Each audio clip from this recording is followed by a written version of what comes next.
پہلا سموئیل اور اس کا 22واں باب جو 23 آیات پر مشتمل ہے۔ اور داؤد وہاں سے چلا اور ادلام کے مغارے میں بھاگ آیا، اور اس کے بھائی اور اس کے باپ کا سارا گھرانہ یہ سن کر اس کے پاس وہاں پہنچا، اور سب کنگال اور سب قرضدار اور سب بگڑے دل اس کے پاس جمع ہوئے، اور وہ ان کا سردار بنا، اور اس کے ساتھ قریباً 400 آدمی ہو گئے۔ اور وہاں سے داؤد موآب کے مصفا کو گیا، اور موآب کے بادشاہ سے کہا، میرے ماں باپ کو ذرا یہیں آ کر اپنے ہاں رہنے دے، جب تک کہ مجھے معلوم نہ ہو کہ خدا میرے لیے کیا کرے گا۔ اور وہ ان کو شاہ موآب کے سامنے سے لے آیا۔ سو وہ جب تک داؤد گڑھ میں رہا اسی کے ساتھ رہے۔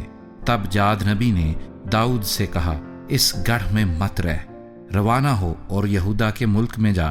سو داؤد روانہ ہوا اور ہارت کے بن میں چلا گیا۔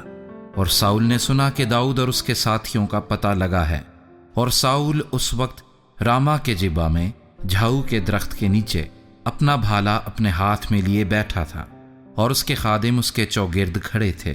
تب ساؤل نے اپنے خادموں سے جو اس کے چوگرد کھڑے تھے کہا، سنو تو اے بنیامینیوں، کیا یسی کا بیٹا تم میں سے ہر ایک کو کھیت اور تاکستان دے گا، اور تم سب کو ہزاروں اور سینکڑوں کا سردار بنائے گا؟ جو تم سب نے میرے خلاف سازش کی ہے، اور جب میرا بیٹا یسی کے بیٹے سے عہد و پیمان کرتا ہے تو تم میں سے کوئی مجھ پر ظاہر نہیں کرتا، اور تم میں کوئی نہیں جو میرے لیے غمگین ہو اور مجھے بتائے کہ میرے بیٹے نے میرے نوکر کو میرے خلاف گھات لگانے کو بھارا ہے، جیسا آج کے دن ہے۔ تب ادومی دویگ نے جو ساؤل کے خادموں کے برابر کھڑا تھا جواب دیا کہ میں نے یسی کے بیٹے کو نوب میں اخیتوب کے بیٹے اخی ملک کاہن کے پاس آتے دیکھا، اور اس نے اس کے لیے خداوند سے سوال کیا اور اسے زیادہ راہ دیا اور فلسطی جولیت کی تلوار دی۔ تب بادشاہ نے اخیتوب کے بیٹے اخی ملک کاہن کو اور اس کے باپ کے سارے گھرانے کو، یعنی ان کاہنوں کو جو نوب میں تھے، بلوا بھیجا، اور وہ سب بادشاہ کے پاس حاضر ہوئے۔ اور ساؤل نے کہا، اے اخیتوب کے بیٹے تو سن۔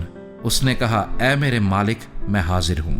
اور ساؤل نے اس سے کہا کہ تم نے یعنی تو نے اور یسی کے بیٹے نے کیوں میرے خلاف سازش کی ہے کہ تو نے اسے روٹی اور تلوار دی اور اس کے لیے خدا سے سوال کیا تاکہ وہ میرے برخلاف اٹھ کر گھات لگائے جیسا آج کے دن ہے۔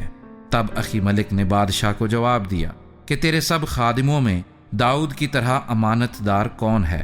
وہ بادشاہ کا داماد ہے اور تیرے دربار میں حاضر ہوا کرتا اور تیرے گھر میں معزز ہے، اور کیا میں نے آج ہی اس کے لیے خدا سے سوال کرنا شروع کیا؟